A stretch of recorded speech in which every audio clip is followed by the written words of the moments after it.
everyone, I'm Brett from Heinemann. If you've been a long-time listener, then you likely noticed a big change at the start of today's show, our new music.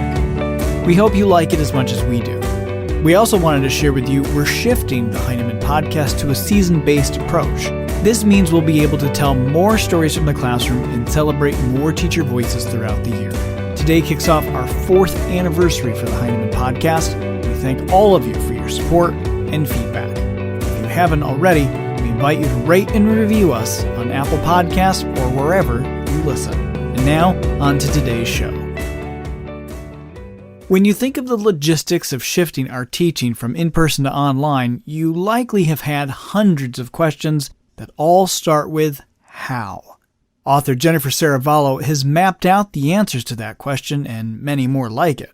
She's taken this complicated topic and produced the new book, Connecting with Students Online. Over the summer, she surveyed the now 90,000 members of her Facebook group, which helped inform her thinking. Connecting with Students Online is a resource for K-8 teachers' needs right now. Jen will be donating a portion of the proceeds from the book's sales to organizations supporting children directly affected by COVID-19. In the podcast today, Jen talks about effective strategies for making this challenging time a little easier for teachers, students, and caregivers. So Jen, as we talk, we're in September. The school year has started. It's a very different time right now in the fall as it was in the spring. As you sort of look at the experiences that teachers are having and you're having yourself, what are your sort of overall observations for where we are right now in this moment? Well, I feel like the term distance learning or remote instruction or online instruction has gotten more varied, what teachers are experiencing. There seems to be a wide range of what's happening. I feel a shift toward more synchronous instruction. Teachers expected to be online with kids for a longer portion of the day, where I think in the spring it was a lot more asynchronous instruction, where kids were working on assignments on their own. I also think that the added challenge of the hybrid model, or some places it's called high flex model, where there's some kids in front of you in person and some online, poses an additional challenge on top of the already challenging scenario of doing online instruction well. You know, I did some polling in the late summer in anticipation of trying to support teachers this year. I have this Facebook group, and there's 91,000 people in that group now. And so I just did a quick poll in there asking people what they wanted the most help with. And overwhelmingly, it was engaging kids, leading small groups online, and working with kids one-on-one online. And separately, I also polled parents, asking them about their experiences in the spring and what their observations were and what they found engaged their kids the best. And interestingly, they said small group instruction and one-on-one instruction, which of course is true, but it's always great when the data backs up what you know, that guiding practice, really supporting kids, being meaningful, individual goals, being able to assess and respond right there in the moment. All those things we know about conferring in small group work are things that teachers want to know how to do well, and also that parents are saying work best for their kids. I think something that came out of the spring as we were thinking about the fall is teachers who maybe don't have as much experience with technology. What would your advice be for those teachers who just have less experience with technology? You know, I don't think that the answer to doing online instruction perfectly, if there is such a thing, is knowing all the tech tools. In fact, I think it's about knowing a few that you can use over and over and over again. I remember early on, and I even made this mistake myself. Early on, schools were closed mid-March, and I wanted to try to start helping teachers online. And so my first thought was, I'm going to interview Kristen Zemke and Katie Muteris, and I'm going to get them to talk about tech tools, because this is what people need, right? And so I had them as a guest on my Facebook page, and their advice was, no, it's not about the tech tools. It's about keeping things simple and thinking about why you're doing what you're doing, knowing a few tools and using them really well. So I find, for example, that I can do almost everything I want to do using Zoom right? I can connect in small groups and one-on-one. I could do whole class with breakouts. I know how to take attendance without taking any time because I could just download a roster. Like I know all these different things on Zoom. That's what I'm comfortable with. And I know there's parameters and certain districts are saying you can and can't use certain tools, but my advice is like get to know one video conferencing platform, get to know all the things it can do and see how much you can do with just that one. Right? Get to know one way to store all the stuff, whether it's making a class website or using some kind of LMS system, just get to know one. It doesn't have to be, you're using Google and you're using Canvas and you're using, because the more you use, the more overwhelming it is for the teacher. And also, honestly, the more overwhelming it is for the parents and for the kids, because it's just more passwords to remember and more logins and more clicks, right? So simple is best. And sort of in that spirit, you also talk about how crucial it is to maintain relationships through a screen and how difficult that is. Can you talk a little bit about your thinking on how do we maintain our relationships right now with students and caregivers? And I think that was one of the biggest challenges coming back into this school year. A lot of teachers said, in the spring, I knew my kids. And so shifting to online, I'd already built that relationship. And there was a lot of nerves around, oh, well, in the beginning of the year, I don't know them. How will I build relationships? And I think teachers have really found ways to do that. Teachers have found ways to make connections with kids, whether it's asking them about their identity and having them do an identity web, or asking surveys and getting to know them better, finding ways to celebrate things in whole class, class meetings or morning circles. It's about using kids' names, recognizing who they are, saying their name correctly. Like a lot of the things we know to do in an in-person class translates as well to online. And I really, really see a huge difference when it's in small group or one-on-one instruction. I think the teachers that have taken time to meet with kids one-on-one, even though it's video conferencing, you just build a relationship in a different way than when it's on a grid Zoom or a grid of 25 different kids in a whole class video conference. So really getting online with kids one-on-one or getting online with kids in a very small group and finding out about their interests, what they do outside of school, what kinds of books they're interested in reading, what they're most looking forward to this year, whatever it is, asking them questions about themselves and building that connection. And then another benefit some have found to this whole home learning is that you're welcoming kids into your home and you're welcomed into their homes. And so you can have them walk over with their laptop to their pet dog and greet the class, or, ask them to go grab their favorite book off their bookshelf, or whatever it is that, you're bringing their home into the classroom in a way that wasn't possible before. In that sense, caregivers are certainly more present now than probably they normally are in the day-to-day classroom aspect of things. You have two really good call-outs I like a lot in the book that I want to ask you more about. One is office hours for family. Can you talk a little bit about your thinking there? I think this was a really common practice actually in the spring. And I think it was a really positive and helpful practice, is to have a set amount of time when children and their caregivers can reach out to ask for additional help. So it's student initiated or caregiver initiated time. I think it helps protect the teacher's time so that the teacher's not overwhelmed with a million emails. There's a certain time of day when you can come ask me questions. And it also shows families that I'm here to help. Please reach out to me. You can get extra conferences, extra small group lessons in during that time. And different teachers have run it in different ways. Some have one set time during the school day when people can reach out. I know this one teacher who works with middle school, and most of the parents or caregivers in that school community are essential workers and aren't available during school hours.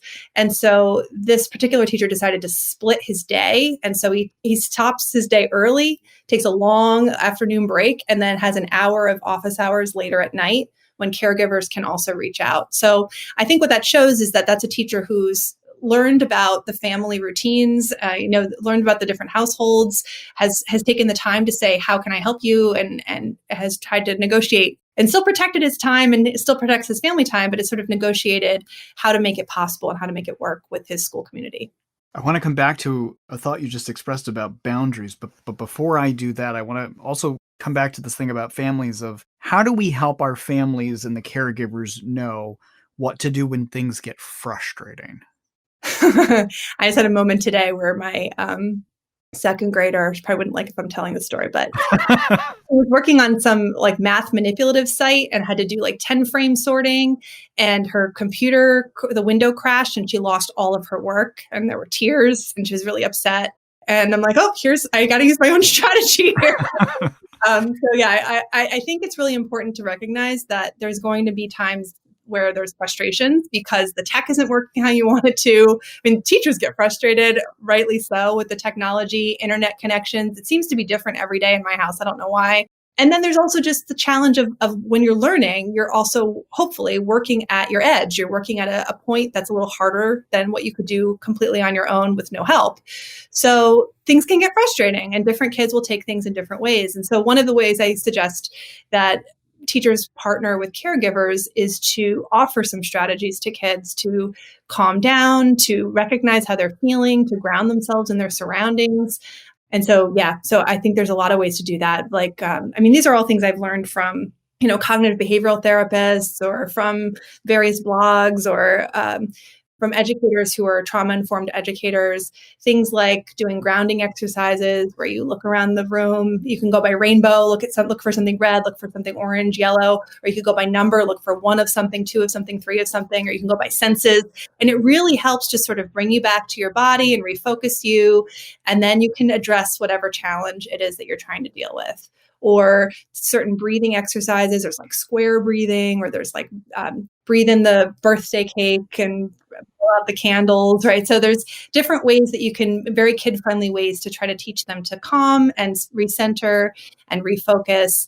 And I think for a lot of caregivers, they might be seeing their kids in this challenging state, in this frustrated state. And it may be a little unfamiliar because, that's not always how families are interacting with each other. They're always trying to teach their kids new things or see them in this kind of learning setting. And they might be noticing behaviors that are different than what they usually experience with them. So I think it's important to share with families that this is likely to happen. Nothing's wrong with your kid if it does. Here's ways to work on it, and to really partner with caregivers. I think it's a mistake to tell them to get out of the way. I think it's going to be better for everybody involved if you really bring them in. Or it's like, when parents like shouting answers over kids' shoulders or laptop out of the way, or really helping them to kind of keep an eye on what's happening and partner with them as much as possible. I did a little research into schools that are online schools by design, and these exist. They've existed, right? They've existed for kids who are, traveling the world performing and can't attend an in-person brick and mortar school. They're there for people who maybe have particular social emotional needs or are being bullied at school and need an online option. So these exist in the world, and there's educators that have been doing online school for a long time, and there's schools that are set up this way, and they know some certain things. Many of these online schools require an at-home person to be on that end to make everything go smoothly. And it doesn't always be a caregiver, but I thought that was really interesting, that this idea that it's kind of necessary that there's somebody on the student's end for everything from, like the website keeps closing, the password's not working, like that kind of stuff. But also to manage emotions, to upload work, we're going to try to get the kids to be as independent as they can, but it's probably a bit of an on-ramp, and there's going to be a learning curve along the way. And I think partnering with families or caregivers or whoever's working with kids. And in my community, we have some kids in like YMCA run facilities right now. So it's not even only parents and caregivers in the home, it's also kids that are in facilities more for childcare support, who are working with adults there. So whoever the grown-up is that's helping the kid, there needs to be a partnering with the teacher. I had a lot to say about that, I guess. That's good. Another challenge that teachers have been experiencing since the spring are just overwhelmingly long days, 15, 16-hour days, trying to fit it all in, trying to get everything done, trying to do all that they're trying to do. How can we approach our time across the day and the week, but with also boundaries in mind? Yeah, I think that's really, really important to protect yourself and to not burn out. This job of shifting your in-person classroom, something that teachers train to do, that they know well, that they're comfortable with, and to say, okay, now move everything online. In the spring, it was very sudden. without a lot of warning and not a lot of practice or support up front. Understandably so. We're in the middle of a pandemic. It was kind of a surprise, right? And then over the summer, what I noticed was a lot of districts spending time not focusing on online instruction, but rather on how do we get kids physically back into the building. Like I know in my district, for example, that was the majority of what the summer was spent on. And at the last minute realized, oh, we can't make it work. We don't have the air filtration systems and we don't have the PPE and the hand sanitizers sold out everywhere. We just can't do it. So now here we are again, shifting quickly to online instruction. Everything takes more time online. It takes longer to plan your lessons, because you're in many cases building slide decks rather than just writing on a chart in front of the kids. It takes longer to do a lesson. So if I'm in a small group with kids, it usually takes longer because, everything from kids' sound cuts out and you have to ask them to repeat themselves, to the transition into breakout rooms. If you're going to use breakout rooms, takes a few seconds. And, oh, you forgot your pencil, go get it. Like the kinds of things you can control in the classroom, it's, much harder or impossible to control in an online setting. And so teachers found I'm just spending so much more time. And my advice is that we have to do less so that we can keep our time manageable, so that we don't burn out and we can maintain a high quality of less, right? So when I'm looking at curriculum, it means in a unit that may have originally been designed to address 4 key standards or 4 main goals, I'm going to do this unit now, but streamline it just to the 2 most essential. Or when I'm working with readers, rather than maybe them having their own individual goals separate, maybe I'm going to make it the same as the class goal so that I can more easily more quickly pull small groups.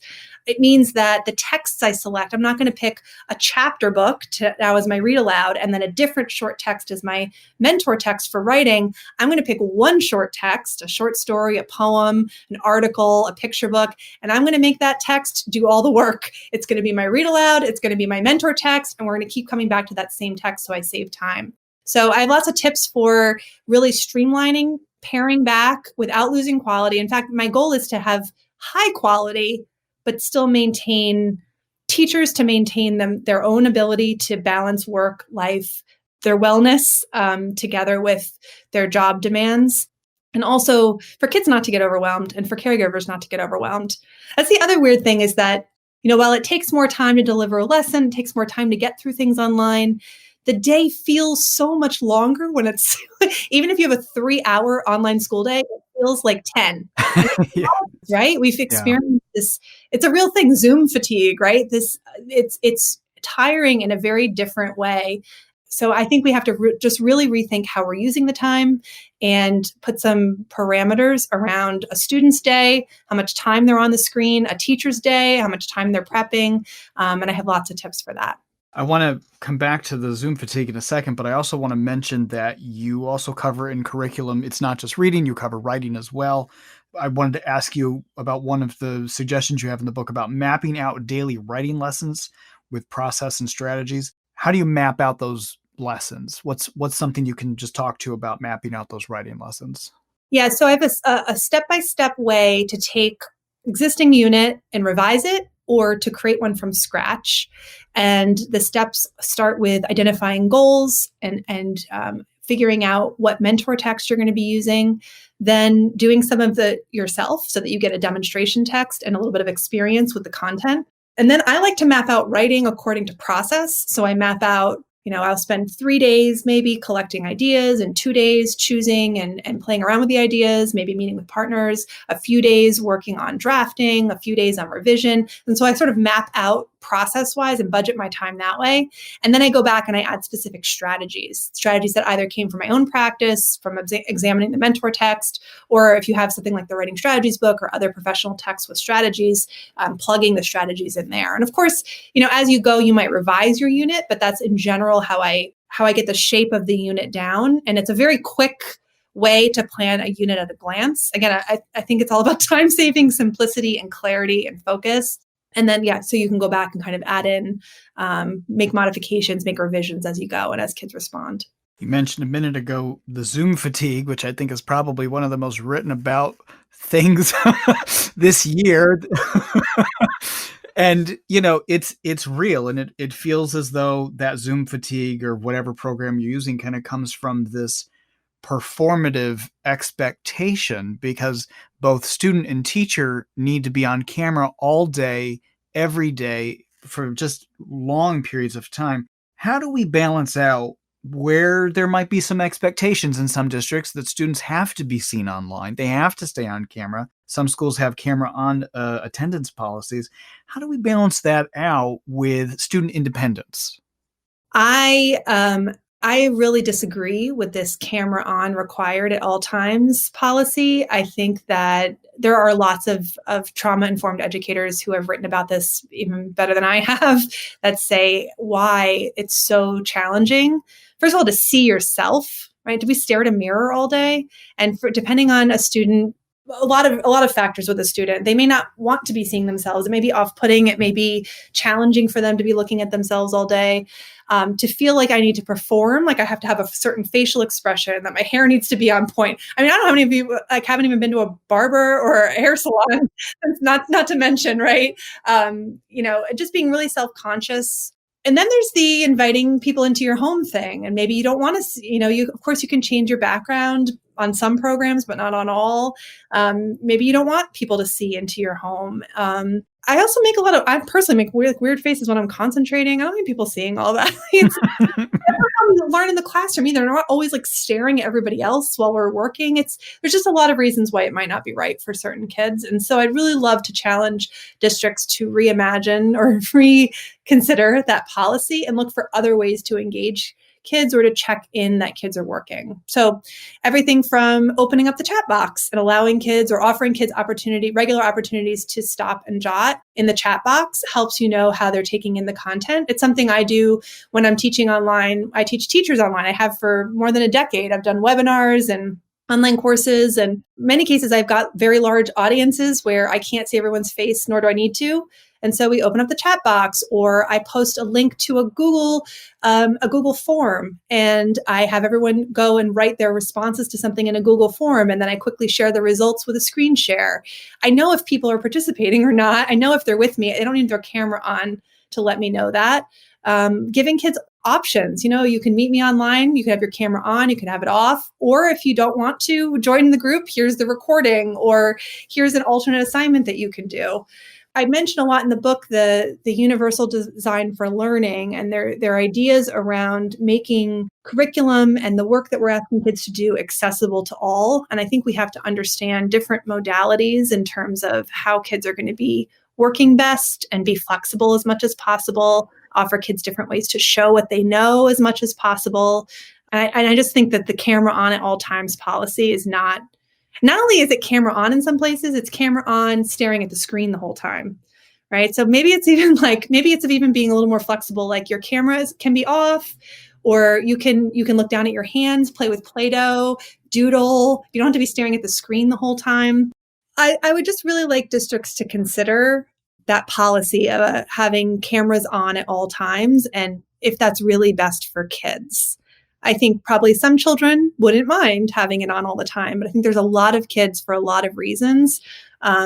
Everything from feeling self-conscious to feeling like they don't want people seeing into their homes to, something's going on. They have to run to the bathroom and they'd rather just turn the camera off so it's not distracting others. There's lots and lots of reasons why they might want to turn their camera off. And I think the more that we can provide options for kids, which we know to do in the classroom too, we don't expect all kids to show their learning in the exact same way all the time.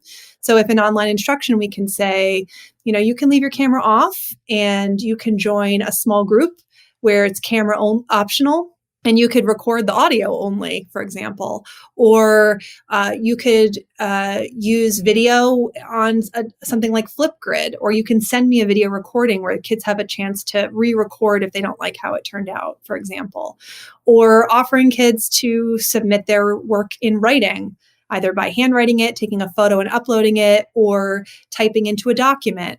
Opening up the chat box, using some of the polling tools, or inserting a Google form into the chat box where kids can enter in responses, and then you can show the responses live as kids are there. There's lots of ways to keep kids interacting and engaging without requiring that everyone can see them.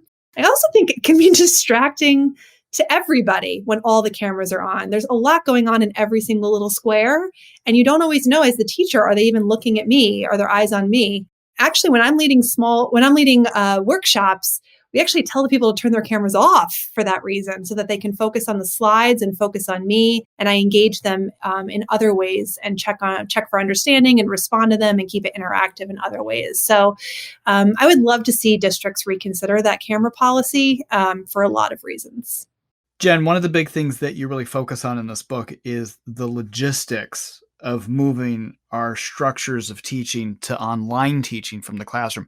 Can you just talk a little bit about, what's involved in that, going from in-person to online?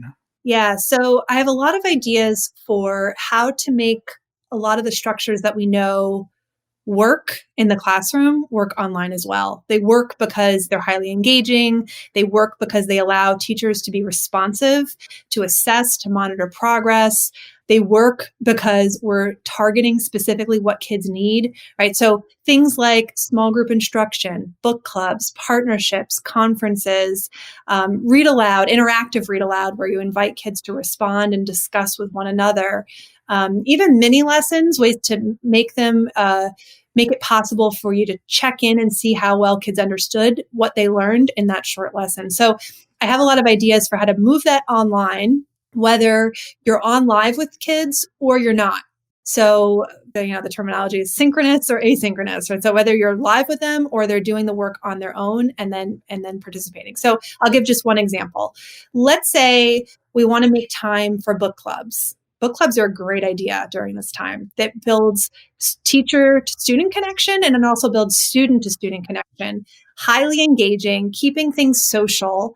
Kids can read books on their own, either physical paper books, or they can access books on sites like Epic or Libby or Capstone or whatever you happen to have access to. And then we have options for how they can converse. So one option for conversing is we set up a video conference, like a Google Meet or a Zoom call, and the kids get on with their teacher, and the teacher is watching and listening to the book club and supporting them with their conversation, giving them tips, let's say, for asking better questions that yield more rich conversation, or making sure that there's a balance of kids that are speaking, or things like that. Or let's say we can't get everyone online at the same time, the schedules don't sync up.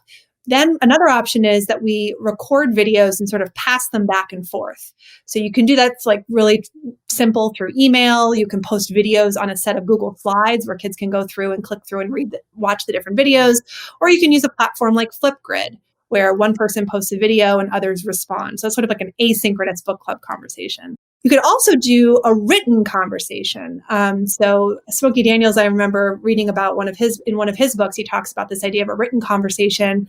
And in the classroom, it might be that we have a big piece of chart paper with an idea that goes in the center, or a student takes a Post-it note out of their book and places it in the center. And then everyone writes around that idea, drawing a line, writing an idea, circling it, drawing a line from that, and moving on. You could do this online too. You could do it with a Google slide where kids can type in each a different color, or it's sort of like a texting conversation, right? Where kids can go back and forth and build on their own thinking. Each of these has different strengths. I think the ability to stop and think before you write something might be really good for kids, to allow them time to process. So there's benefit to this too. Of course, the live conversation has benefit, and it really helps kids to connect and be social.